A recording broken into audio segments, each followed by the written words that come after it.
नमस्कार साथियों, इस ट्रैवलिंग चैनल पर आपका स्वागत है। ये वीडियो समर्पित है उन सभी श्रद्धालुओं के लिए जो इस वर्ष यानी 2024 में चार धाम यात्रा करना चाहते हैं, केदारनाथ यात्रा करना चाहते हैं, बद्रीनाथ यात्रा करना चाहते हैं या गंगोत्री या यमुनोत्री यात्रा करना चाहते हैं।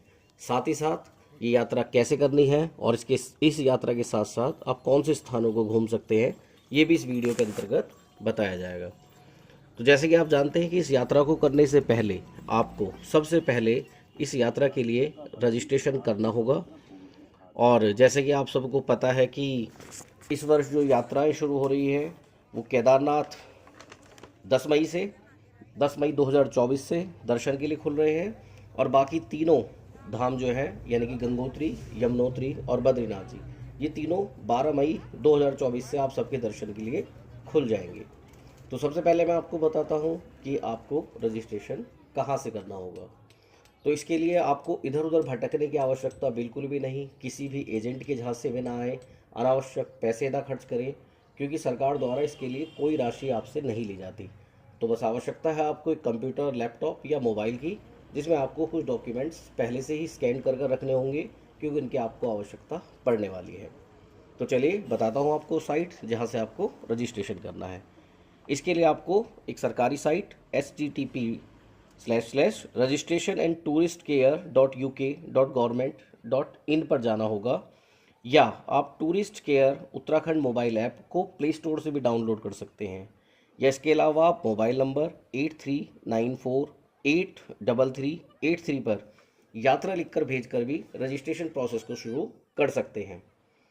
अब रजिस्ट्रेशन जब आप करने के लिए आगे बढ़ेंगे तो सबसे पहले आपको आवश्यकता होगी अपने साथ अपने कुछ आवश्यक डॉक्यूमेंट्स की, जिसके अंतर्गत आप अपना voter I card, Aadhaar card, passport या ड्राइविंग लाइसेंस जैसे सरकारी डॉक्यूमेंट्स को आप साथ रख सकते हैं। और रजिस्ट्रेशन से पहले आपको उनको स्कैन कर कर रखना होगा।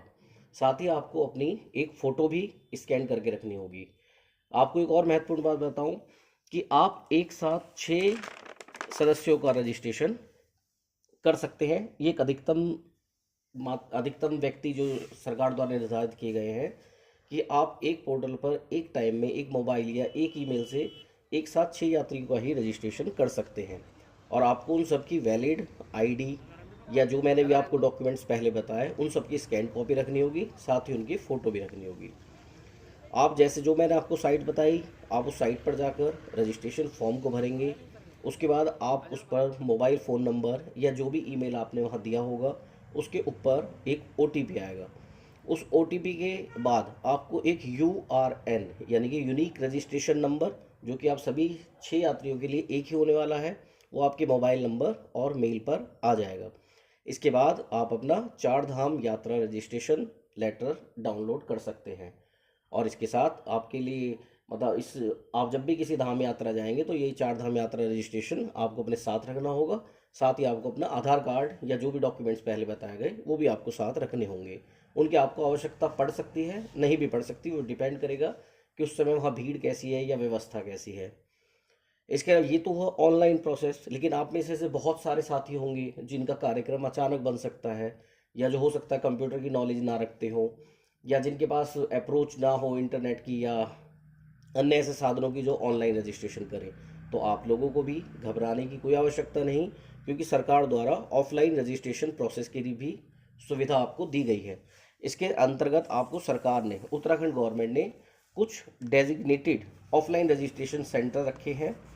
इनके अंतर्गत मैं आपको बताऊं कुछ महत्वपूर्ण स्टेशन, जैसे हरिद्वार रेलवे स्टेशन हो गया, चमोली, बद्रीनाथ, हेमकुंड साहिब, गोविंद घाट, जोशीमठ, आरटीओ देहरादून, सोनप्रयाग, केदारनाथ, गंगोत्री, यमुनोत्री, गौरीकुंड, उत्तरकाशी आदि ऐसे बहुत सारे केंद्र हैं। यानी कि जो महत्वपूर्ण केंद्र या जो महत्वपूर्ण पड़ाव इस यात्रा के समय रहने वाले हैं, उन सब पर एक ऑफलाइन रजिस्ट्रेशन की सुविधा भी आपको मिलने वाली है। लेकिन इसके लिए आवश्यक होगा कि आप अपने साथ कोई अपना सरकारी डॉक्यूमेंट, जैसे वही voter I card, Aadhaar card, passport, driving licence आदि को अपने साथ रखें, और पासपोर्ट फ़ोटो भी अवश्य साथ रखें। वहाँ पर आप काउंटर पर जाएंगे जहाँ भी जिस धाम में आपको रजिस्ट्रेशन करना है, आप चाहें तो एक धाम का रजिस्ट्रेशन करा सकते हैं, दो का करा सकते हैं, या आप एक साथ चारों धाम का भी रजिस्ट्रेशन करा सकते हैं। जैसे आप ये ऑफलाइन रजिस्ट्रेशन कराएंगे, रजिस्ट्रेशन के साथ ही आपको एक रजिस्ट्रेशन स्लिप या रजिस्ट्रेशन कार्ड प्राप्त हो जाएगा। आप ध्यान रखें, मैं बार बार मैंने पहले ही बोला, एजेंट के झांसे में ना आए। बिल्कुल ध्यान रखें कि इसके लिए ऑनलाइन या ऑफलाइन किसी भी तरह की कोई फीस नहीं सरकार द्वारा ली जा रही है। चलिए, जब यात्रा का रजिस्ट्रेशन हो ही गया है तो आगे की तरफ बढ़ते हैं, क्योंकि आप में से बहुत सारे साथी ऐसे होंगे जो यात्रा हेलीकॉप्टर से करना चाहेंगे। तो फिर वही लाइन रिपीट कि यात्रा के लिए तो भूल कर भी, हेलीकॉप्टर यात्रा के लिए कह रहा हूँ, हेलीकॉप्टर यात्रा के लिए भूल कर भी किसी भी एजेंट को संपर्क ना करें, किसी के झांसे में ना आए। कोई फेसबुक पेज, कोई यूट्यूब पे लिंक, कोई व्हाट्सएप पे लिंक, उनके झांसे में ना आए, क्योंकि आपको सिवाय नुकसान के कुछ नहीं मिलने वाला। आपके लिए जो हेलीकॉप्टर का रजिस्ट्रेशन है वो केवल ऑनलाइन माध्यम से ही संभव है, और या आप कुछ पॉइंट्स हैं वहाँ जाकर भी कुछ सीटें वो बचा कर रखते हैं उसी दिन के यात्री के लिए, जो कि एक मुश्किल काम होगा। मैं आपको रिकमेंड करूँगा कि आप अपने यात्रा के रजिस्ट्रेशन के साथ ही अपना हेलीकॉप्टर का रजिस्ट्रेशन भी करा लें, जिसके लिए आप उसी साइट, जो साइट मैंने शुरू में आपको बताई, उस पर भी रजिस्ट्रेशन करा सकते हैं, या एक और महत्वपूर्ण साइट heliYatra.irctc.co.in, रिपीट कर रहा हूँ, heliYatra.irctc.co.in से बुक किए जा सकते हैं। आप ध्यान दीजिए, केवल यही एकमात्र ऐसा पोर्टल है, यानी कि सरकार द्वारा, IRCTC द्वारा, जो कि एक सरकारी संस्था है, उसे आपके हेलीकॉप्टर बुकिंग के लिए नियुक्त किया गया है, उसका चयन किया गया है। तो किसी और के चक्कर में नहीं आना है, अपने पैसों को बर्बाद नहीं करना है आपको। अब की बार मैं आपको बताऊं तो हेलीकॉप्टर तीन महत्वपूर्ण स्थान है जहां से आप इस यात्रा को कर सकते हैं: गुप्तकाशी से, फाटा से और सिरसी से ही। इसमें मैं आपको बताऊं, पिछली बार जब मैं यात्रा के लिए गया तो जब मैं रजिस्ट्रेशन करने लगा हेलीकॉप्टर, तो मेरे बार बार प्रयास करने पर भी केवल बार बार एक ही सीट मुझे मिल पा रही थी, जबकि हम 4 लोग थे, तो हेलीकॉप्टर से हम यात्रा नहीं कर पाए थे। तो इसलिए मैं आपको रिक्वेस्ट करता हूँ, आपको रिकमेंड करता हूँ कि यात्रा का रजिस्ट्रेशन करते के साथ ही आप अपने हेलीकॉप्टर के लिए भी रजिस्ट्रेशन कर लें। अब की बार अभी तक रेट फाइनल नहीं हुए हैं, तो मैं आपको पिछली बार के ही रेट बता रहा हूँ। यदि आप फाटा से केदारनाथ जाते हैं तो आप 5500 रुपये में राउंड ट्रिप कर सकते थे। सिरसी से केदारनाथ आप 5498, यानी कि लगभग 5500 रुपये में ही राउंड ट्रिप कर सकते थे। जबकि गुप्त काशी से केदारनाथ तक जाने के लिए आपको 7740 रुपये पे करने थे। इसके अलावा कुछ साथी ऐसे होंगे जो अपने साथ अपने माता पिता या अपने वृद्धजन को साथ ले जा रहे होंगे, ओल्ड पीपल होंगे, या कुछ शारीरिक रूप से ऐसी अक्षमता जिनको चलने में कष्ट देती हो, तो इनके लिए भी केदारनाथ में प्रशासन द्वारा पालकी की व्यवस्था कराई गई है। मैं उसमें भी पिछले वर्ष के रेट आपको बता रहा हूँ, जो क्या रेट वहाँ रहे थे। यदि आप केदारनाथ से गौरीकुंड तक पालकी करते हैं तो उसके लिए आपको 7400 रुपये देने होंगे। जबकि यदि आप गौरीकुंड से केदारनाथ जाते हैं तो आपको इसके लिए 8000 रुपये पे करने होंगे। इसके अलावा यदि आप गौरीकुंड से केदारनाथ एक ही दिन में आना जाना करते हैं, सेम डे, जैसे कि यदि आप अर्ली मॉर्निंग निकलते हैं तो एक दिन में भी यात्रा संभव है। लेकिन यदि मैं आपको रिकमेंड करूंगा तो मैं तो आपको कभी भी नहीं कहूँगा, क्योंकि ऊपर धाम पर रुकने का एक जो आनंद है, उन केदारनाथ जी के साथ जो रुकने का एक आनंद है, मैं आपको निवेदन करूंगा, रिक्वेस्ट करूंगा कि आप वहाँ पर रुकें और उस यात्रा के साथ साथ उस धाम का भी आनंद उठाएं, वहाँ रुकने का, उस प्राकृतिक मौसम का, उन प्राकृतिक सौंदर्य का, तो वो भी उठाएं। लेकिन यदि फिर भी आपके पास समय सीमा का कुछ कमी है या आपके पास टाइम नहीं है, तो आप गौरीकुंड से केदारनाथ तक एक दिन में आना जाना भी कर सकते हैं। और उसके लिए आपको 75 किलोग्राम, यहाँ आप ध्यान देने वाले कि आपको अपना वेट का भी ध्यान रखना होगा। यदि आप 75 किलोग्राम तक हैं तो आपको 10,400 रुपये, यदि आप 90 किलोग्राम तक आपका वजन है तो आपको 11,400 रुपये देने थे, और यदि आप 90 किलो से ज़्यादा के हैं तो आपको इसके लिए 13,100 रुपये आपको देने थे। इसके अलावा आपके साथ यदि छोटे बच्चे हैं या सामान है तो उनको भी आप, जो कंडी, जो आपने केदारनाथ मूवी में भी देखी होगी, जो वो अपनी कमर पे लेके चलता है टोकरी से, उसके अंदर बिठाता है, तो उस कंडी का रेट भी इन्होंने दिया हुआ है। यदि आप गौरीकुंड से केदारनाथ एक दिन में यात्रा करते हैं तो गौरीकुंड से केदारनाथ यानी कि वन वे रास्ता है, वन वे मैं आपको बता रहा हूँ। यदि आपका वजन या आपके सामान का वजन 25 किलोग्राम तक है तो इसके लिए आपको 4900 रुपये, यानी कि 4,900 रुपये। और यदि आपका वजन 25 से 50 किलोग्राम तक है तो 8800 रुपये, यानी कि 8800, 8,800 रुपये आपको पे करने होंगे। इससे अधिक का वजन होने पर आपको कंडी से यात्रा नहीं करने दी जाएगी, तो वजन का अवश्य ध्यान रखें। इसके अलावा यदि आप घोड़ा या खच्चर करना चाहते हैं तो प्रशासन ने उसके लिए भी रेट फिक्स किए थे, जिसके अंतर्गत आप देखेंगे तो सोनप्रयाग से केदारनाथ आपको 2500 रुपये पे करने होंगे। गौरीकुंड से केदारनाथ तक आपको 2300 किलोमीटर तक पे करने होंगे। इसके अलावा केदारनाथ से सोनप्रयाग यदि आप यात्रा घोड़े या खच्चर से करते हैं तो आपको 1500 रुपये आपको देने होंगे, और यदि आप केदारनाथ से वापस गौरीकुंड आ रहे हैं तो भी आपको 1500 रुपये ही इसके पे करने होंगे।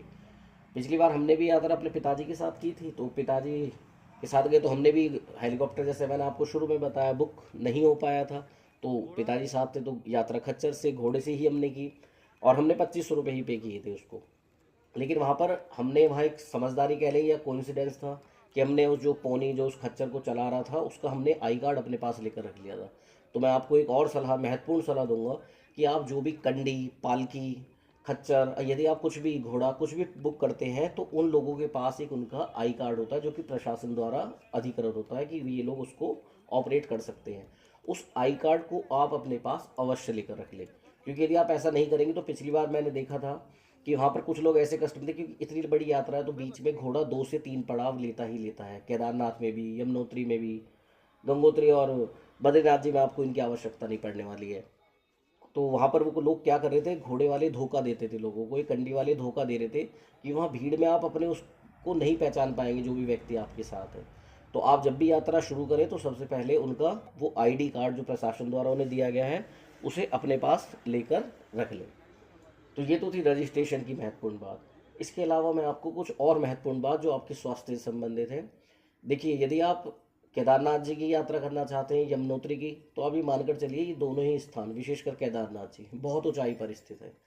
तो मैं आपको रिकमेंड करूंगा, रिक्वेस्ट करूंगा, आपको सलाह दूंगा कि आप यात्रा से कुछ समय पहले लगभग 15-20 दिन, 25 दिन आप पैदल चलना, जितना अधिक से अधिक आपसे हो सके, एक दिन में 5 किलोमीटर, 6 किलोमीटर, 10 किलोमीटर पैदल चलना शुरू कर दें। इससे आपको बहुत ज़्यादा लाभ वहाँ मिलेगा।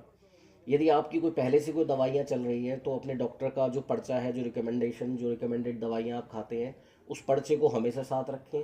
यदि आप ब्लड शुगर या बीपी के पेशेंट हैं तो इस बात का बहुत है, अपनी दवाइयाँ अपने साथ रखें। हालांकि प्रशासन की तरफ से मैं आपको बताऊं, जगह जगह पर आपको मेडिकल कैंप मिलने वाले हैं जहां आपकी जहां आपकी शुगर और बीपी की बार बार जांच की जाएगी, और उसके सही ना होने पर आपको यात्रा से रोका भी जा सकता है।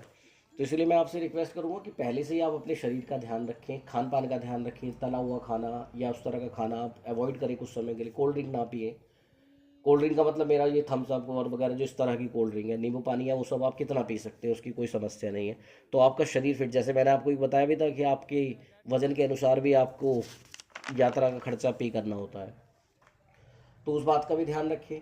पूरे यात्रा के दौरान आप देख पाएंगे कहीं भी आप जाएंगे, प्रशासन की पिछली बार काफ़ी अच्छी सुविधाएं वहाँ उपलब्ध थी।